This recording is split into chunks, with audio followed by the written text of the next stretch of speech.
Hi guys, এটাকে আমি সাদা কোট দিয়ে রং করে নেব। চলো দেখা যাক আমি কেমন করে রং করি।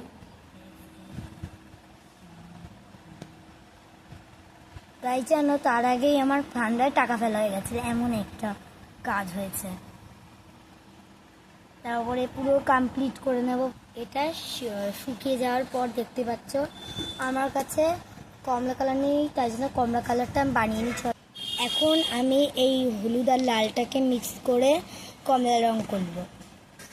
কমলা রং বাবা, এটা খুলতে গিয়ে আমি খুলতেই পারছিলাম না, তারপরে এত কষ্ট করে খুললাম। চলো মিক্স করে নিই।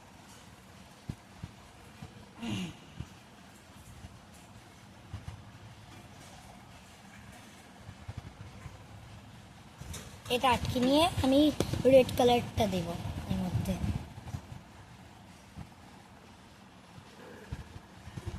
যাই না, এবার মিক্স করে যেন ওই কালারটাই আসে, সেটাই আমার প্রার্থনা।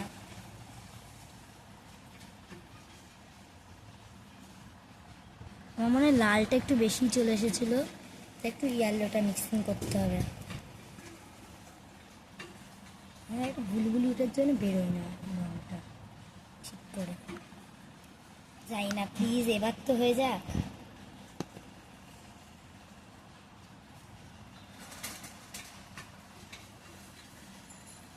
চলো মিক্স করার পর তোমাদেরকে ফাইনাল রেজাল্ট দেখ। তারপরে কত কষ্ট করে এই কমলা কালারটা আনতে পেরেছি। চলো ততক্ষণ আমি কমলা কালারটা রং করে নিই।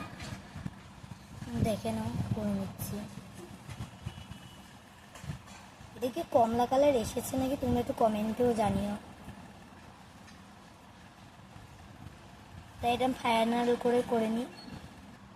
এইটাকে আমার মনে হচ্ছিল কুমড়োর চেয়ে টমেটো বেশি, তাই এটার পরে আমি একটু সবুজ কালার দিয়ে পাতা পাতা ডিটেলস করার চেষ্টা করব। তাই এটা শুকিয়ে নিই কিছুক্ষণের জন্য। টাটা। তারপরে গ্রিন রংটাকে খুলে নিই, রংটাকে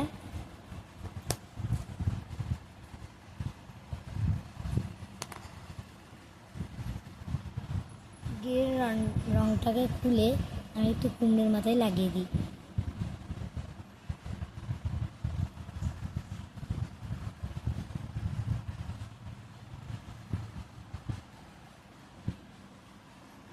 এটা ডিজাইনিং এর মতন চলে আসে।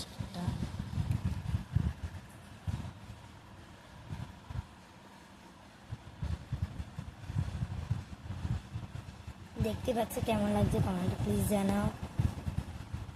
তারপরে এই লেন্সটাকে লাগিয়ে দেব।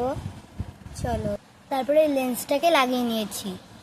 এই লেন্সটাকে এরকম বল বল লেন্সটাকে, ঠিক আছে। এটা লেজ বলে তো, তোমরা যা জানো একটু প্লিজ বলে ম্যানেজ করে নিবা, ঠিক আছে। টাটা গাইজ, আজকের মতো তোমাদের সবাইকে টাটা।